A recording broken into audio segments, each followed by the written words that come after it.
As the Martian atmosphere collapses, love blooms, wars ignite and heroes rise. Today we're going to explore the breathtaking Barsoom series where timeless themes intertwine with swashbuckling action. Join me in a journey through Edgar Burroughs' mesmerising tales of love, war and the fading breath of Mars. The first book, A Princess of Mars, unfolds as an extraordinary planetary romance, marked by the classic elements of pulp science fiction. The story commences on Earth, introducing us to John Carter, a Confederate veteran seeking his fortune in Arizona after the Civil War. A twist of fate transports him to Mars, or Barsoom as the locals call it, where reduced gravity and atmospheric pressure grant him superhuman abilities. Mars is depicted as a dying planet with a harsh desert environment and a deteriorating atmosphere. Carter meets the Tharks, a tribe of warlike, six-armed green Martians, demonstrating his prowess and earning their respect. Things get intense when the Tharks capture Deja Taurus, a red Martian heliumite princess. Carter's heroic endeavours to rescue Deja spark alliances, conflicts and political entanglements, weaving a tale of adventure and intrigue. The story encompasses battles against the Zodangans, imprisonment and a perilous quest to save helium from impending doom. Carter's strategic alliance with the Tharks becomes pivotal in overcoming formidable adversaries. As the story unfolds, the bond between Carter and Deja deepens, culminating in their marriage and a long period of idyllic happiness. But wait, the story isn't over. The Martian atmosphere's impending collapse disrupts their marital bliss. In a selfless act, Carter sacrifices himself to save the planet. Is he dead? Was he successful? What was the fate of Barsoom? You have to read the book to find out. If you're, like me, of a scientific bent, part of you may now be rebelling at the basic feasibility problem. Whilst we know now that Mars is essentially dead and has little in the way of atmosphere, back in Burroughs' day we knew no such thing.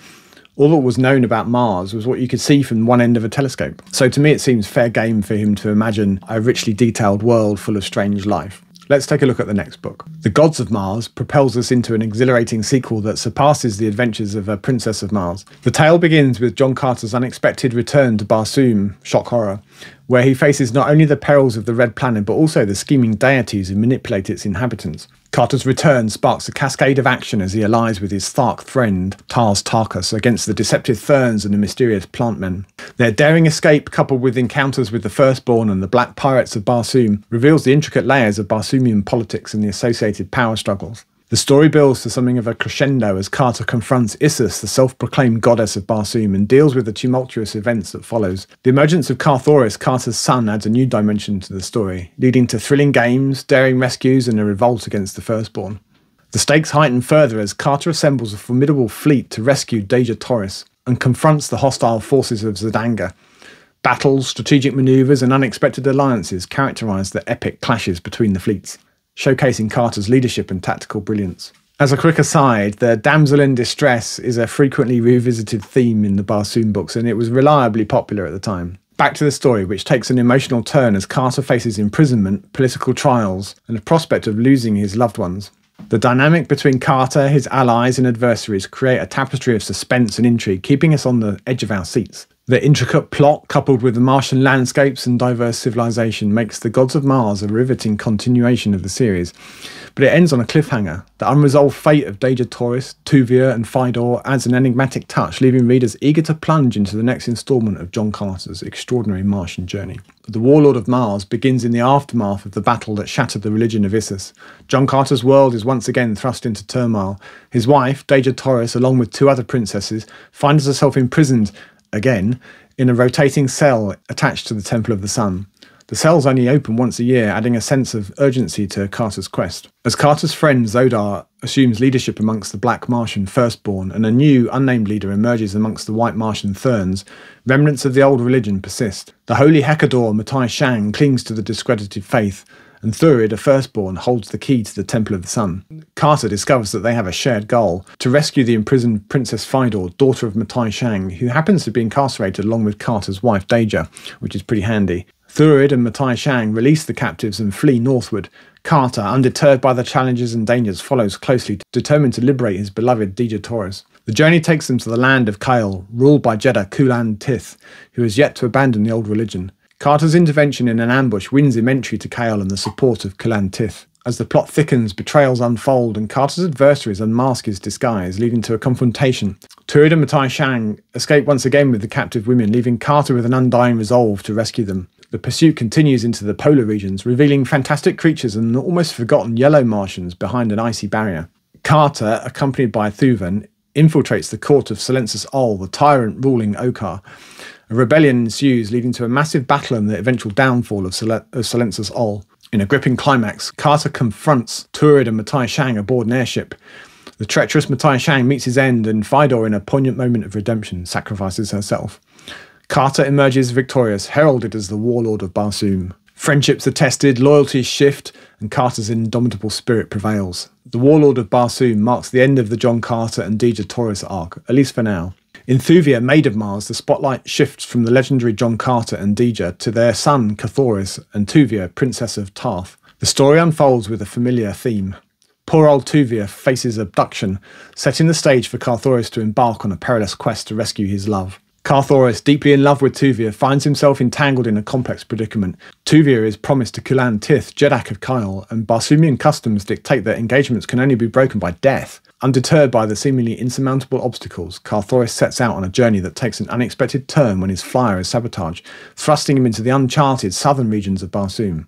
In the ancient ruins of Arnthor, where Thuvia is held captive by the Dusar, a dramatic rescue unfolds. Cathoris, channeling the heroic spirit of his father, engages in a fierce battle against the green hordes of Torcus to liberate his beloved Thuvia. Their escape leads them to the mysterious realm of Lothar, inhabited by a fair-skinned human race possessing extraordinary telepathic abilities. The Lotharians employ phantom bowmen and creatures, both real and imaginary, to defend against the relentless attacks of the Torcus hordes. However, back home, the kidnapping of Thuvia was orchestrated in a manner that places the blame firmly on Cathoris, triggering a war against the Red Nations of Barsoom. With the threat of conflict looming, Cathoris faces a race against time to return with Thuvia and prevent the outbreak of war. We're taken on a thrilling journey through the fantastical landscapes of Barsoom, encountering ancient civilizations, mind-bending illusions, and epic battles. In the Chessmen of Mars, the focus shifts once again, this time to Tara, the daughter of John Carter and Deja Torres, as she grapples with love, adventure, and the intricate machinations of Martian society. We'll probably find that she gets kidnapped or needs rescuing from something as well. Let's find out. Tara, engaged to Dor Kantos, finds herself entangled in a mesmerising dance of emotions when Gahan, the charismatic Jed from Gathol, confesses his love for her. Confused and intrigued, Tara embarks on a fateful solo journey in her flyer, only to be swept away by a colossal storm.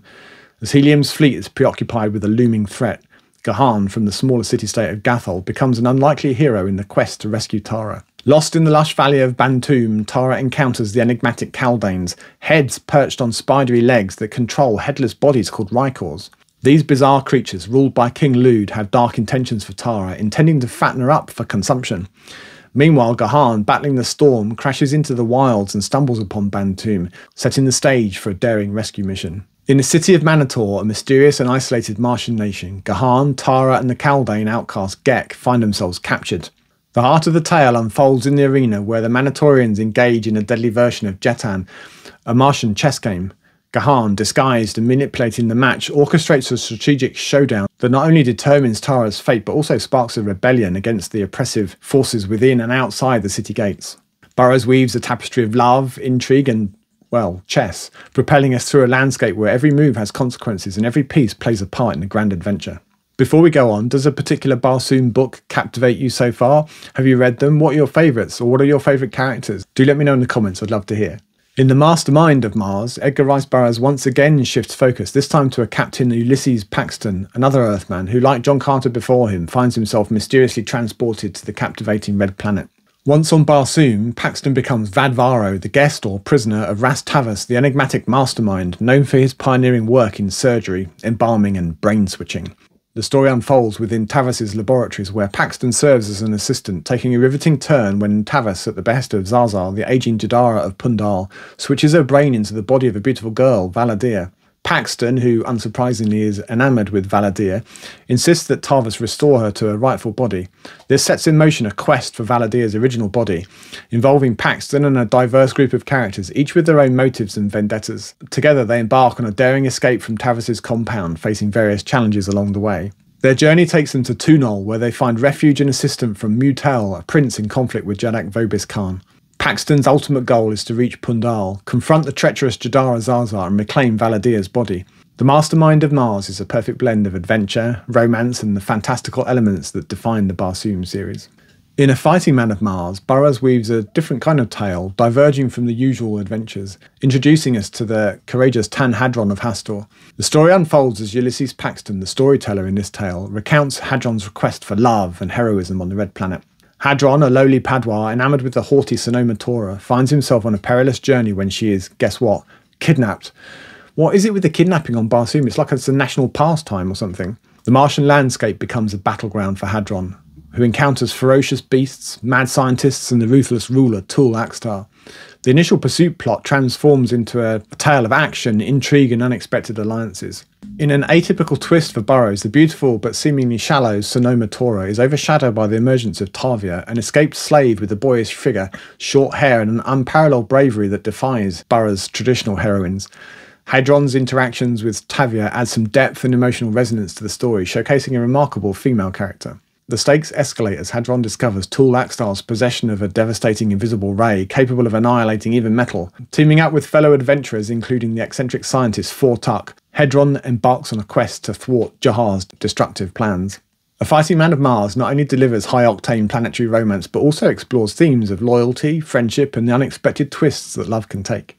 In Swords of Mars, the intrepid John Carter is back and finds himself embroiled in the treacherous city of Zidanga, a hub for assassins and nefarious plots. Carter, disguising himself as Vandor, infiltrates the Guild of Assassins led by Jan, aiming to thwart their malevolent schemes. Along the way, he encounters Rapace the Ulcio and strikes an uneasy alliance. The story unfolds as Carter becomes the personal bodyguard of Falsivus, an inventor with dangerous enemies. Carter discovers Falsivus' sinister practices, including the theft of inventions and experiments involving living brains. Unveiling a complex web of deceit, Carter's true mission involves overthrowing Jan, though fate places him outside the guild.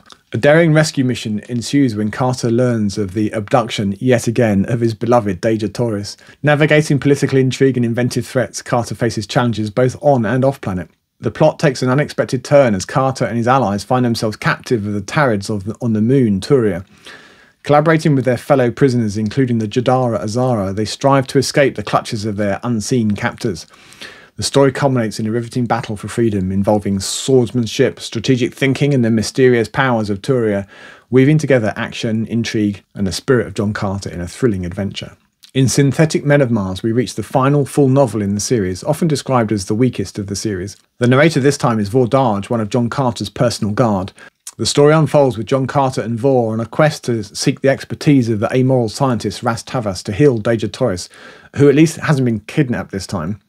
However, Tavas proves elusive, having relocated his operations since the mastermind of Mars onto the city of Morbus in the Tunolian marshes. In this desolate place, Tavas experiments with creating Hormads, monstrous synthetic beings, but they turn on him and develop intentions to conquer Barsoom for themselves. Captured by the rebellious Hormads, Carter and Vordage plot with Ras Tavas against the synthetic menace. Vordage undergoes a daring transformation as his brain is transplanted into the body of a Hormad named Tor Durbar, setting the stage for his adventures. Amidst espionage, love, and the threat of his original body's destruction, Vordage faces seemingly insurmountable odds. As the story progresses, Carter and Tavas manage to escape, leading to the cure of Deja Taurus and a return to Morbus with a formidable fleet. The story reaches a crescendo with a thrilling battle against the Hormad horde and the destruction of Morbus. The resolution sees the restoration of Vordage to his original body, allowing him to unite with his beloved Janai. Technically, there are two more books in this series, Lana of Gathol and John Carter of Mars, which are the 10th and the 11th book in the series, but each is actually a collection of much shorter novellas, originally published in magazines in the early 1940s. Neither of them is particularly well regarded by Barsoom aficionados, something of an afterthought perhaps. One or two of the novellas are even thought to be written by somebody else, not Burroughs, possibly his son. So we're not going to cover those two here. Thank you for joining me on this expedition through Barsoom's legacy, and if you've enjoyed the journey then please like and share your favourite Martian adventure in the comments. Until next time, goodbye for now.